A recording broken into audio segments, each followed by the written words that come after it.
Hello everyone and welcome to my channel. My name is Natoya and I'm here to help you start budget traveling the world. So in this video guys, I'm going to help you decide on if you should stay at a hostel, Airbnb, or hotel.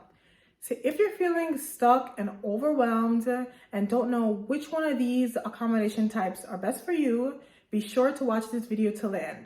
This video is mainly for newbie travelers that you just don't know which one is best for you because you don't have much experience, particularly in staying at Airbnbs and hostels, and you just want to get an understanding of which one is best for you. So guys, I've been traveling for many years, since 2009, and I've stayed at all three of these different types of accommodation, so I'm here to help you. Before we begin, make sure you check the description box. This video is a part of a playlist, a beginner budget traveler playlist. It's in the description. I'll link it above.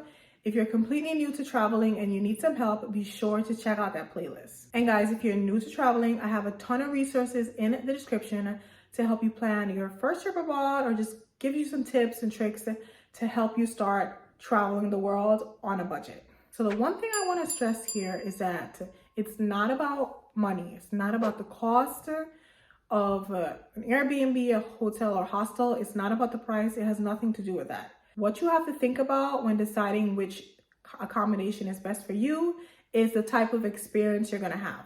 Because no matter what your budget is, you can find an accommodation. If your budget is $50 a night, you can find an Airbnb, you can find a hotel, you can find a hostel. It doesn't matter what your budget is. That's not what this is about. So let's first talk about Airbnbs. This is my favorite way to travel. This is the only type of accommodation I'm using. Actually, I did stay at one hotel last month, but that's because I had to. But generally speaking, Airbnbs is my way of traveling. And the experience you should expect from an Airbnb is to feel like you're living like a local, staying in a local neighborhood.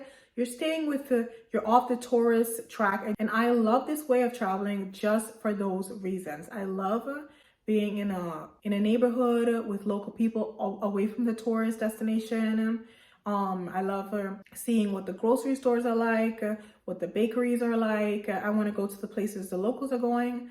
That's my favorite way to travel, and this is what you should expect when booking an Airbnb.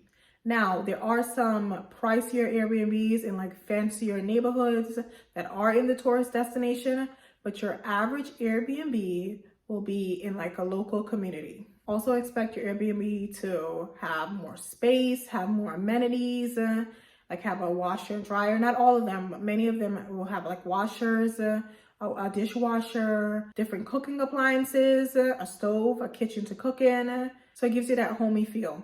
And of course you get the unique like home touches because it is somebody's home that you're staying at. Like this house here, we're staying in Paris. It's just so unique, and be sure to subscribe because I'll do a little mini house tour. It's such a cute little unique house, if you can see from there. And I am in a community with like average working people. It's lots of fun. So just to sum it up, the Airbnb experience is different because you're experiencing how it feels to live like a local. So that's the experience you should expect from an Airbnb. So now let's talk about hostels.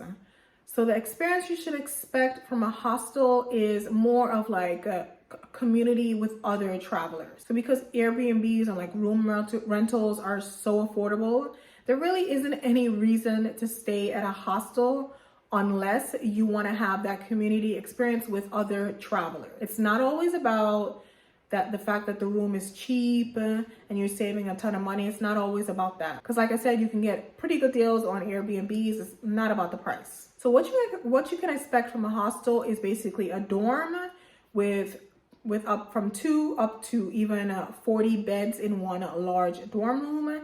The dorm room can be all women, all male, or it can be mixed. You'll share living spaces, you'll share bathroom, you'll share the lounge area. You'll just share all the living spaces. So usually in hostels, there's like a small restaurant or cafeteria.